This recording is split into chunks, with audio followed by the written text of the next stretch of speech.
आइए जल्दी से आपको सुनाते हैं एक बड़ा रिएक्शन। सम्राट चौधरी बात की है उनसे हमारे सहयोगी रोहित ने। जबरदस्त उलटफेर हुआ है और पार्टी के राष्ट्रीय अध्यक्ष लल्लन सिंह ने इस्तीफा दिया है और एक बार फिर से पार्टी नीतीश कुमार के हाथ में आ गई। हमारे साथ बात करने के लिए मौजूद है सम्राट चौधरी, बीजेपी के प्रदेश अध्यक्ष। सम्राट जी, इस जबरदस्त उलटफेर जो हुआ है, नीतीश कुमार ने पार्टी की कमान अपने हाथ में फिर ले ली है, क्या मतलब है? देखिए, जेडीयू का मतलब ही नीतीश कुमार था। पहले भी आरसीपी जी को हटाए थे, लल्लन जी को हटाए, आगे भी क्या करेंगे वही बता सकते हैं। ऐसे जनता दल यूनाइटेड का मतलब ही लोग समझते थे नीतीश कुमार, कहीं को उसका कोई पार्टी तो है नहीं। लेकिन इस तरीके की जो बातें आ रही थी कि लल्लन सिंह लालू के बड़े करीबी हो गए हैं और ये बात नागवार गुजर रही थी नीतीश कुमार को।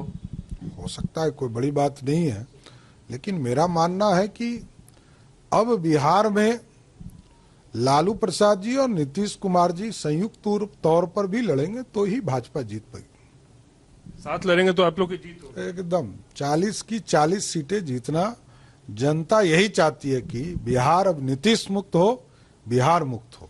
लेकिन एक ये भी मैसेज आ रहा है सम्राट जी की नीतीश कुमार अगर इतना बड़ा फैसला लिया है तो जाहिर से कोई बहुत बड़ा कदम उठाने जाएंगे। क्या वापस एनडीए में वापसी के कोई संकेत, कोई ऐसी बात है? देखिए, कोई किसी भी स्तर पर उनसे कोई समझौता हमारा नहीं हो सकता है।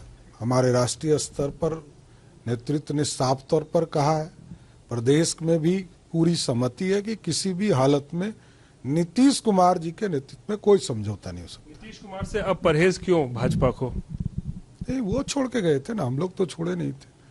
2013 में भी हमको छोड़ के गए, 2022 में भी वो छोड़ के गए। वो उनको बताना चाहिए। नीतीश कुमार तो उस समय मजबूत हुआ करते थे, आप लोग की ताकत भी हुआ करते थे, लेकिन आज अगर वो एनडीए में आना चाहते हैं तो फिर आज क्यों उन पर अगर रोक लगाने की कोशिश?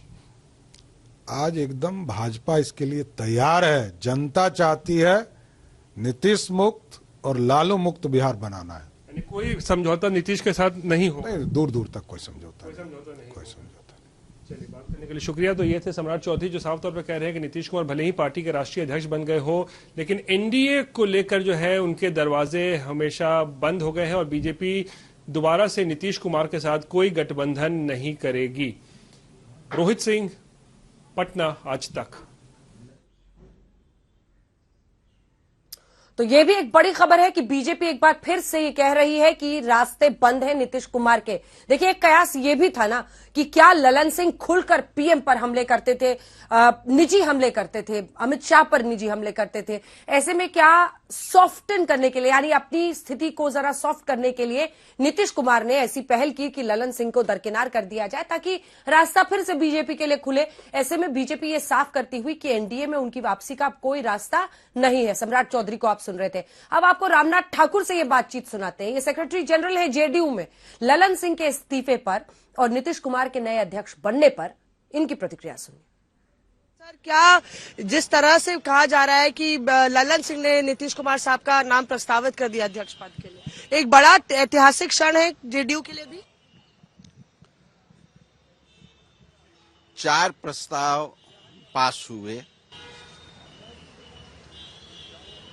राजनीतिक प्रस्ताव पास हुए, जातीय गणना का प्रस्ताव पास हुआ, बिहार सरकार ने जो किया बधाई के लिए, और 147 सांसदों को जो सस्पेंड किया गया उसकी शिकायत की गई कि दुनिया में पहली बार